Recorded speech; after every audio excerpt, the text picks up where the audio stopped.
Hello everyone! Welcome to the day in my life. This is your Mother Earth babes. Good morning, good morning. Kumusta na po kayong lahat dyan? And for today's video guys, yan po ang video namin na napaka-late na po naka-restore sa aking cellphone. At nakalimutan ko po na i-post. Matanda na ba talaga ako? Joke, char lang.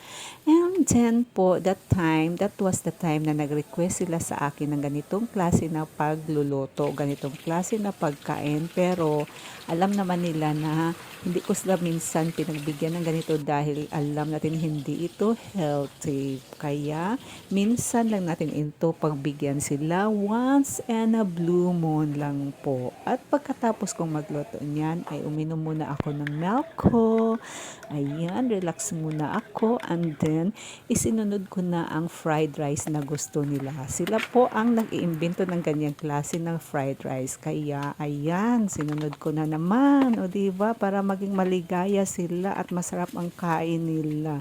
Korean paste ba yan? O, ewan ko lang. Ayan na, tapos na. May egg yan, may hotdog. And that's it for today's video guys. Bye-bye and God bless everyone. Ingat po kayo, amping!